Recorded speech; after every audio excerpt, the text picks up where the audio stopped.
So the San Antonio Spurs will be without Manu Ginobili up to a month. It's a strained hamstring for Ginobili. We're joined by NBA analyst Chris Mullin. Critical blow for the Spurs. How does it impact this team, Chris? It really is. And the San Antonio Spurs, they play such a team game, both offensively and defensively. So anytime one of those players out of the lineup, it has a major impact on the rotation, how they play.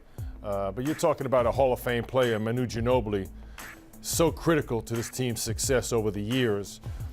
They've done well subbing guys in and getting production, but I'm not quite sure you're going to get that same production from a Manu Ginobili come playoff time from those reserve players. So can he get back healthy at some point? And then I think the San Antonio Spurs are a legitimate contender to win the West. You know, I love the way they're playing, but it also explains why Coach Popovich likes to rest guys at points during the season to try and avoid things like this. But injury is just part of the game. So let's just assume things here. Let's assume they hang on to the top spot in the Western Conference. There's 3 teams vying for that 8th spot.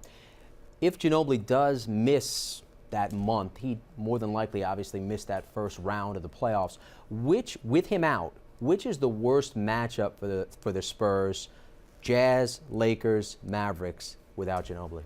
I'm going to say the Lakers is the toughest matchup for anybody. You know, you wouldn't want to pick the Lakers as your first round opponent. Now, they've been inconsistent. They've had their own set of injuries.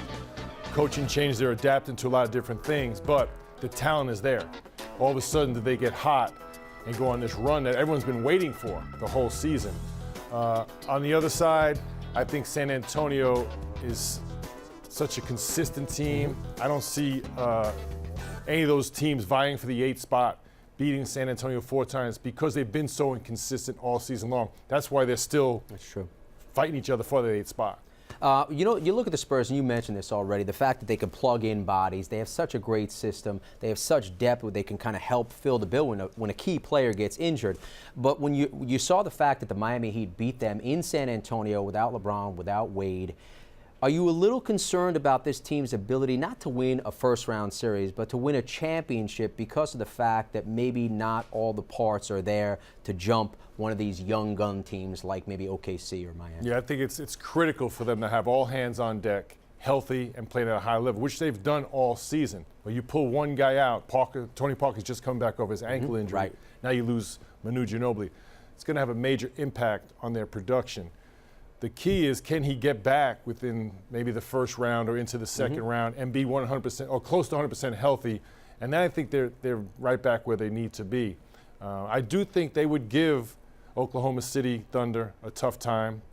I think they're one of the teams that can legitimately beat the Oklahoma City Thunder in the playoffs. So, as Chris mentioned, Parker is back. Ginobili now out. You can read more about this story right here on ESPN.com. But for Chris Mullin, I'm Jim Basquill.